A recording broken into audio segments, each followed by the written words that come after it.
COVID. Bagaimana orang sedunia bisa dibohongin tentang COVID itu? Bagaimana seluruh dunia bisa divaksin tanpa tahu apa yang dimasukkan dalam tubuhnya? Dan sekarang penelitian-penelitian menunjukkan betapa ngerinya akibat dari booster yang mereka berikan. Baru hari Kamis kemarin Pfizer dengan Moderna mengajukan izin pada FDA untuk membuat vaksin lagi Omicron yang ada XBB-nya, XBB apa. Artinya mereka akan membuat penyakit lagi. Nah, seperti itu.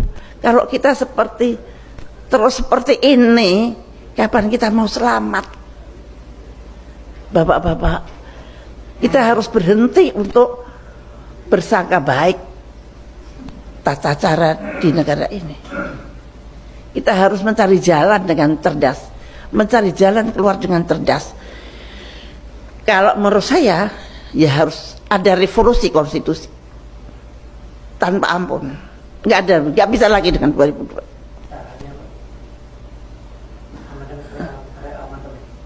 Amandemen itu tidak bisa, kita harus kembali ke UUD 45 18 Agustus.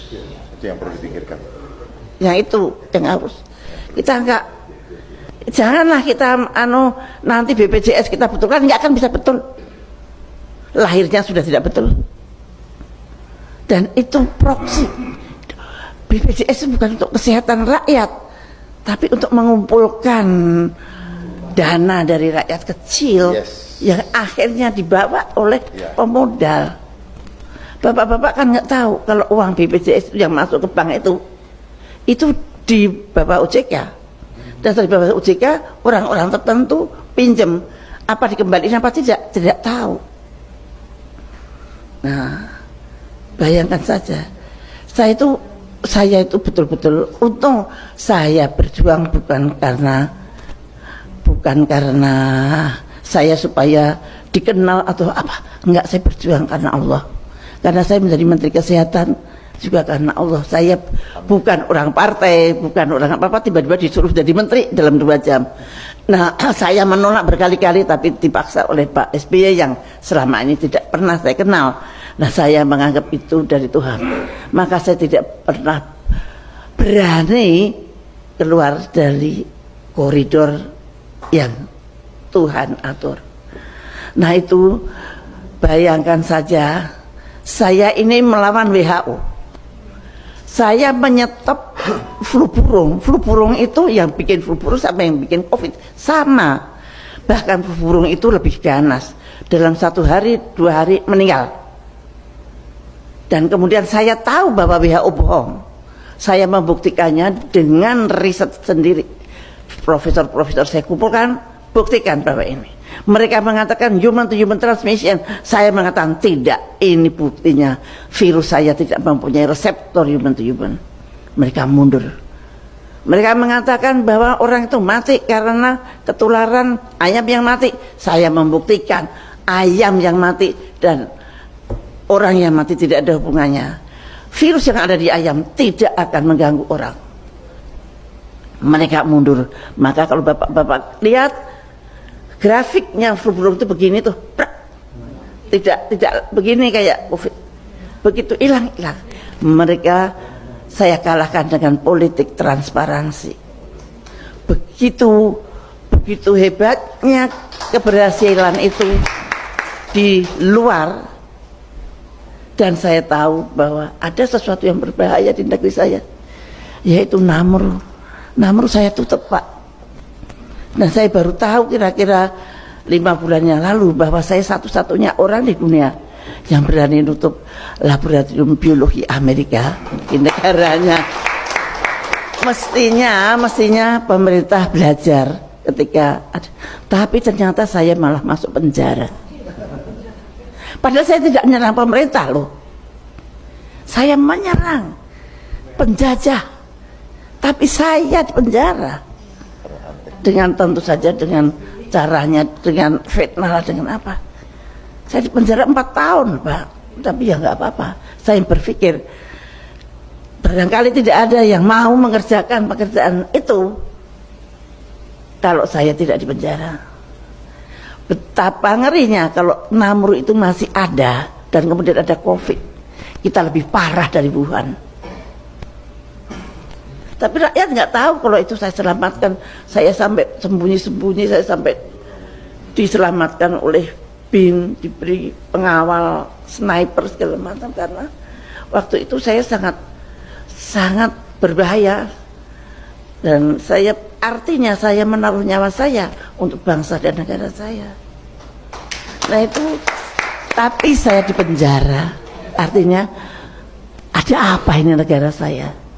Tapi saya sudah tahu persis, dan bahkan pada waktu di penjara teman-teman saya dari luar pada nengok, dan saya tahu siapa yang memenjara saya, dan saya pasrah pada Allah. Allah selalu mempunyai rencana sendiri, dan alhamdulillah saya masih hidup sekarang, masih bisa bicara di sini, dan Allah barangkali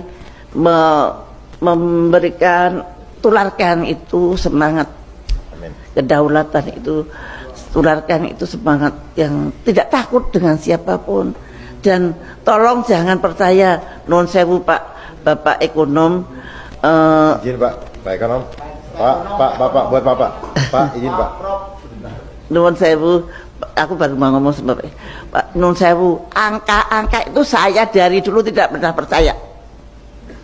Angka-angka itu dari BPS, kadang saya kan di sidang kabinet. Misalkan angka itu tidak begitu bagus, presidennya, mbok jangan begitu, tolong diturunin sedikit. Saya selalu berantem itu. Kemudian saya karena membuat Jamkesmas, saya maunya rakyat miskin semua tercover. Waktu itu yang saya cover baru 86 juta. Lah, saya dimarahin sama Menteri Keuangan. Bu Menkes itu senengannya lebih banyak orang miskin, padahal itu real. Ini saya dapat catatan itu dari ibu-ibu PKK yang tahu. Bu PKK itu ngangon 10 orang, mana yang miskin banget, mana yang tidak, dia apal banget. Nah, itu betul-betul angka yang real. Tapi kalau menurut Menteri Kesehatan, Menteri Keuangan cuma 36 juta, saya 86 juta. Akhirnya Pak SBY dengan bijaknya, ya sudah, yang lainnya niar miskin. Near poor. Nah itu jalan. Tapi saya terima kasih bahwa dia tidak, ya kita nurut ke Departemen Keuangan dong, enggak. Nah angka itu seenaknya menurut kemauan mereka, tujuan mereka. Bappenas itu yang ngatur uang itu bukan kayak kita Pak, kulitnya orang-orang asing. Yang kita hanya template saja. Dan lucunya, saya heran banget. Saya dari kecil diajarin ibu saya, kalau kamu punya pendapat 10.000, tabunglah yang 2.000 atau 3.000. Yang lain kamu pakai, yang ditabung. Ini untuk nanti kalau untuk apa-apa misalkan gitu. Ternyata itu konsep yang sangat dibenci oleh penjajah kita. Duit kok ditabung itu berhenti katanya, mengganggu pengelolaan keuangan dunia. Nah, yang namanya APBN itu selalu sekarang 1.000, tahun depan harus 1.200, tahun depan lagi harus 1.400. Tidak peduli berapa pendapatan kita. Jadi kita harus utangnya harus nambah terus. Lucu toh, lewat belanja kok berdasarkan habisnya belanja, bukan hasilnya pendapatan. Mau pendapatannya 1 triliun, ya belanjanya 800 triliun gitu. Nggak boleh. Harus utang 2 triliun, harus utang. Itulah mengapa kita hutang. Dan hutang itu sudah ditancapkan dari tahun 70. Jadi nggak bisa marah-marah di hari sekarang. Nah itu bisanya berubah ya, dengan revolusi.